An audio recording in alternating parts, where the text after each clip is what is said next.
So for part 2, we are going to convert rectangular coordinates to spherical coordinates. Now, I changed this one here. It's really ugly, but if we have time, we'll take a look at that one together. We'll take a look at another one.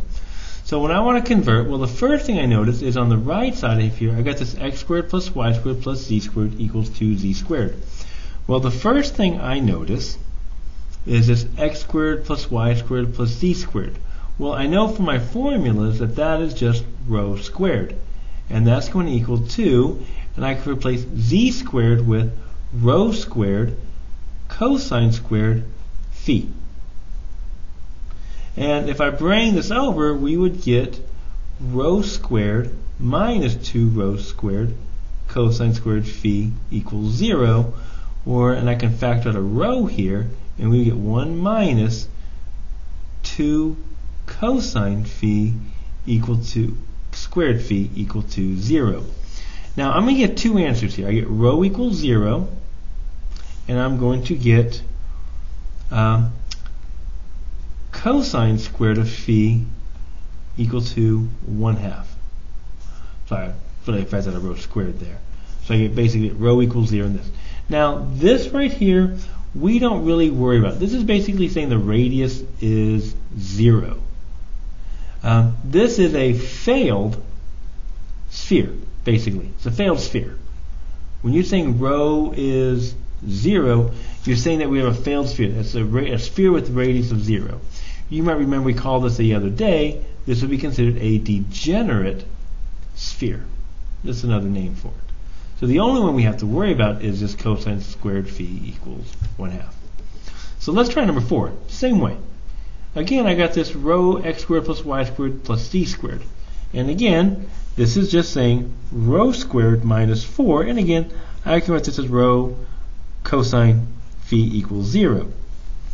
Factoring out the rho, row your boat, we would get rho minus 4 cosine phi equal to 0.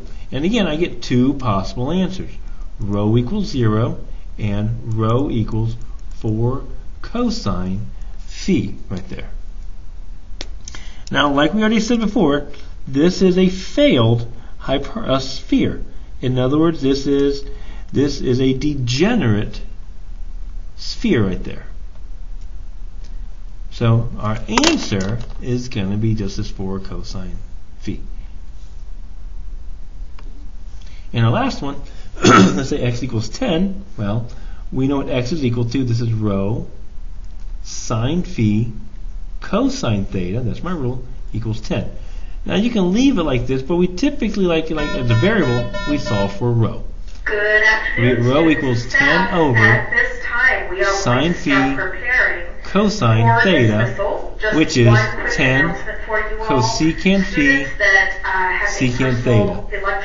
Pretty much any one of these would work right there. Whether it's a laptop or something like that you have, whether it's your personal one or a district issued one. What if we want to go opposite? We want to find the equation in rectangular form for the given spherical coordinates. Sorry for the announcements. They like to talk a lot. Phi is pi over 3. Well, we learned from our lesson, from our video, or from the other video, that phi is this arc cosine, the adjacent over rho. So I could write this as pi over 3 equals the arc cosine of z over rho, which is the square root of x squared plus y squared plus z squared. If I solve this, we would get the cosine of pi over 3 equals z over the square root of x squared plus y squared plus z squared. And in simplifying this real quickly, I ran out of room here. Cosine, of course, of pi over 3 is 1/2. I would multiply that by this big old square root, x squared plus y squared plus z squared, and that's going to equal z. And I can solve this, multiply both sides by 2 and square it. X squared plus y squared plus z squared equals 4z squared. or x squared plus y squared plus minus 3z squared equals 0. And there would be our shape. And this is a cone. Now, I can look at this graphically, very neat. Watch this. I'm going to graph this cone real quick. What this is saying is that phi equals pi over 3. So if I measure pi over 3 from the z-axis, I am going to get this cone. So it's a lot easier to write a cone using just spherical coordinates because I would just get my cone like this. It's much easier to graph it. Very easy to graph. All right, for number 7, this is rho equals 2 secant phi. So, well, we know what rho is equal to. This is just 2 over cosine theta. So we're saying that 2 equals rho cosine phi, or that 2 equals z. And this, of course, is a plane. Last one, rho is 3. Well, we know what rho is.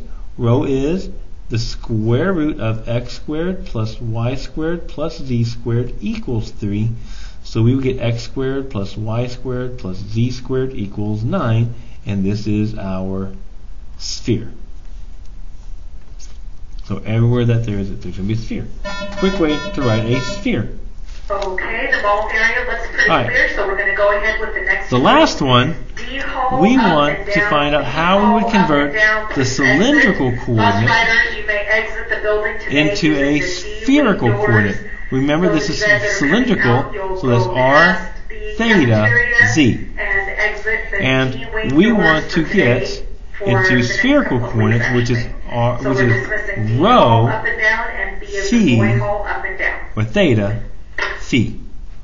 Now, I first convert to rectangular. There's other ways to do this, but this is a quick way. I'm going to convert to rectangular first. To do that, we know x is equal to r.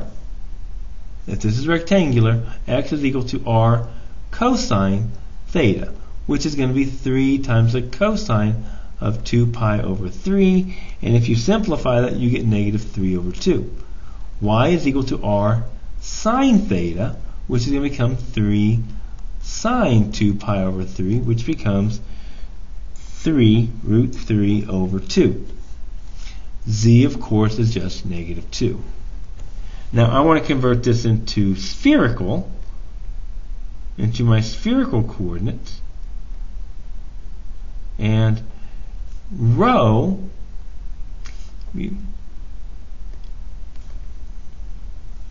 remember, rho is just the square root of x squared. So if I square negative 3 over 2, we get 9 over 4, plus square the root 3 root 3 over 2, that's going to become, what's that? Oh my god, that's nasty. Something over 4. 9 times 3, 27 over 4, plus 4. Right there. So there's rho, x squared plus y squared plus z squared. To get phi or theta, well, remember, theta is the same as from, we just get that from our cylindrical coordinates. So that's just going to be 2 pi over 3. And then phi, remember, is the arc cosine of z over rho. So that becomes the arc cosine of z, which is negative 2 over rho. And I believe if you simplify that, I think you get like root 13, I think is what it turned out to be.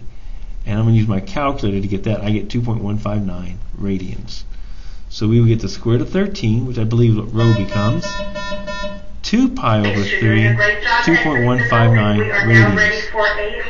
So there you have it. Hope you guys enjoyed this lesson. I'll see you guys next time. Bye-bye.